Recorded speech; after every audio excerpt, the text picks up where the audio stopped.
హర్యానా రాజకీయాల్లో కీలక పరిణామం చోటు చేసుకుంది. ఆ రాష్ట్ర సీఎం మనోహర్ లాల్ ఖట్టర్ తన పదవికి రాజీనామా చేశారు. రాజీనామా లేఖను గవర్నర్ బండారు దత్తాత్రేయకు సమర్పించారు. ఇక త్వరలో లోక్సభ ఎన్నికలు జరగనున్న నేపథ్యంలో మిత్రపక్షం బీజేపీతో సీట్ల సర్దుబాటుపై బీజేపీ అయితే చర్చలైతే జరుపుతోంది. మొత్తంగా జేజేపీతో సీట్ల సర్దుబాటుకు సంబంధించి బీజేపీ చర్చలైతే జరుపుతోంది. ఖట్టర్ లోక్సభ బరిలో నిలిచే అవకాశం ఉండటంతో సీఎం పదవికి అయితే రాజీనామా చేశారు.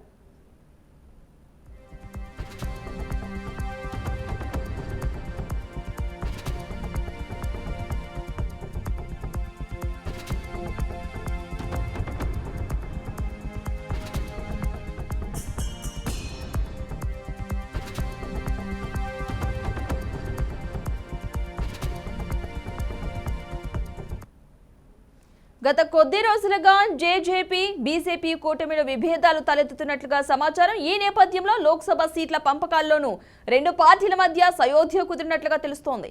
బీజేపీ జాతీయ అధ్యక్షుడు నడ్డాతో జేజేపీ నేత దుష్యంత్ చౌతాలా సోమవారం చేసిన చర్చలు కూడా విఫలమయ్యాయి. దీంతో హర్యానాలో సంకీర్ణ ప్రభుత్వానికి మద్దతు ఉపసంహరించుకునేందుకు దుష్యంత్ నిర్ణయించుకున్నట్లుగా సమాచారం.